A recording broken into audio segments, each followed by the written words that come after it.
Et puis, dans tout ça, il va falloir voir aussi les conséquences de la crise sanitaire que nous venons de vivre et qui va bien être entendu au cœur des débats. Donc, Rimage, voilà, il faut bien commencer par quelqu'un. C'est un plaisir de vous accueillir. Moi, ce que je voudrais, c'est que vous nous apportiez votre éclairage sur la situation vivant dans les camps de réfugiés. Vous êtes un peu une spécialiste du sujet et sur l'accès à leurs droits. À vous la parole, Rima. Table ronde qui est assez importante et fondamentale pour l'accès précisément aux droits des réfugiés. Et la question se pose d'autant plus dans les camps, puisque s'il est naturel de se poser cette question dans un état de droit, il est d'autant plus primordial de se la poser dans des zones de non-droit. Et le camp peut, à plusieurs égards, être considéré comme une zone de non-droit, et ce pour plusieurs raisons. La première, c'est que le camp, à ce jour, ne bénéficie pas d'une définition internationale qui fasse consensus auprès des États et qui vienne donc encadrer les modalités de gestion et d'administration des camps. Le deuxième point, c'est que le camp ne fait pas partie des solutions durables qui sont prévues en matière de traitement des réfugiés, puisque les 3 solutions durables prévues sont l'installation dans le pays d'accueil, la réinstallation ou bien le rapatriement volontaire. Et enfin, le mécanisme d'encampement, en ce qu'il est une mesure d'exception, mais entre parenthèses, d'une certaine manière, les droits et les libertés des réfugiés qui y sont installés. Donc, si on n'a pas de définition internationale du camp, on peut tout naturellement se poser la question de ce que devrait être un camp et de ce qu'il est aujourd'hui en pratique. Et donc, ce que devrait être un camp, on a quelques directives, on n'a pas de définition internationale, mais on a quelques directives des Nations Unies sur la question. Et on définit communément un camp comme étant un lieu d'accueil, de protection et surtout un lieu d'exception, donc qui doit être temporaire.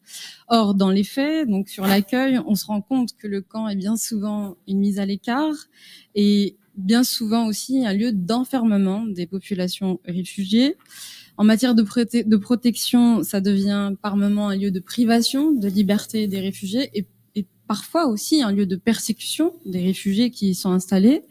Et enfin, sur la temporalité, on a des données qui sont assez claires sur le sujet. Aujourd'hui, le camp est tout sauf un lieu d'accueil temporaire, puisque la durée de vie moyenne d'un camp, c'est 11,7 ans et 20 ans dans des pays où on accueille plus de 2 millions de réfugiés. Donc très brièvement, pour illustrer mon propos, quelques chiffres qui viennent donner un petit aperçu d'un état des lieux de l'encampement dans le monde. Donc aujourd'hui, on n'a pas de données officielles sur le nombre de camps qui sont installés. On a simplement des estimations qui ont été faites sur ce sujet.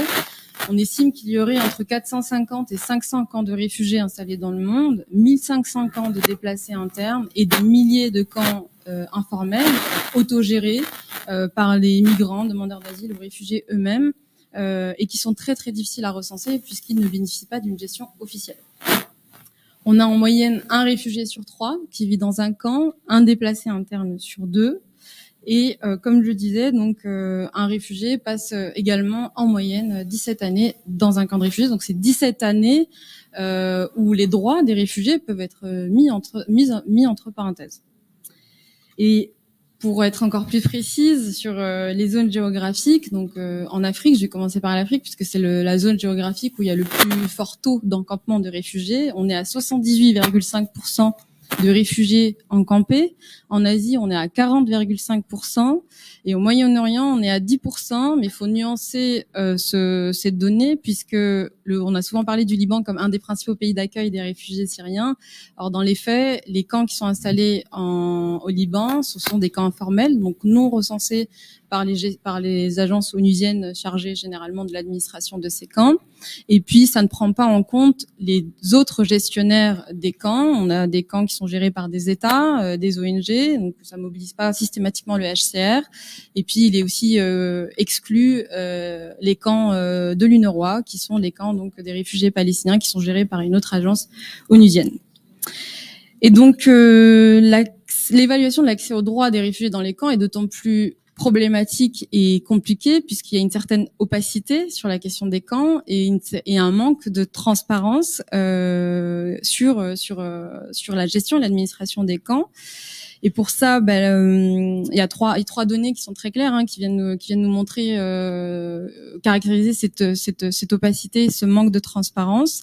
La première, c'est la diversité des modes de gestion. Donc, comme je le précisais, donc le HCR est bien souvent mobilisé sur la gestion des camps, mais il n'est pas le seul. On a d'autres acteurs qui peuvent être des agences onusiennes, mais qui peuvent être aussi des agences étatiques ou des ONG. Et puis on a aussi, comme on le voit même en France, des gestions informelles des camps de réfugiés. Le deuxième facteur qui vient mettre en lumière cette opacité, ce manque de transparence, c'est un manque d'informations disponibles. Comme je le disais, aujourd'hui, on n'a pas de données officielles qui viennent recenser systématiquement les camps qui sont installés et qui viennent nous donner des informations très précises sur les modes de gestion et d'administration. Et puis, il faut savoir que les accords de coopération qui sont passés pour créer et installer un camp, avant qu'ils soient installés, il y a nécessairement des accords de coopération qui sont signés entre les États hôtes, les États d'origine aussi, et le gestionnaire principal de ces camps, les ONG qui peuvent être mobilisés pour les services assurés. Ces accords de coopération ne sont pas publics. Donc, il est très difficile pour l'opinion publique, même pour les acteurs humanitaires, de savoir qui fait quoi, qui est responsable de quoi et à qui est-ce qu'on impute une responsabilité dès lors que des droits et des libertés sont bafoués dans les camps. Et donc j'en termine sur une petite note d'espoir, puisque quand on a fait ce constat qui est assez alarmant, on a nécessairement besoin de penser l'après. Et le HCR a commencé à réfléchir aux alternatives à l'encampement. Il n'y a pas encore, à mon sens, des mesures très très concrètes en la matière, mais c'est tout l'objectif aussi de l'observatoire. C'est dans le travail de recensement et d'étude des camps de réfugiés. Cette année, on a étudié 106 camps. On essaye d'identifier les bonnes pratiques en matière de gestion, d'administration des camps, qui ouvrent justement un accès aux droits des réfugiés, qui respectent les droits et les libertés des réfugiés qui y sont installés. Et à terme, l'objectif, c'est de recommander des bonnes pratiques qu'on aurait pu identifier, qui ont marché sur la gestion des camps de réfugiés et qui n'ont pas empiété sur les droits et libertés des personnes qui y vivent. Merci Rima. Là, vous avez évoqué le HR, donc la transition est facile puisque son représentant en France, Paolo Artini, est avec nous. Je le remercie à nouveau.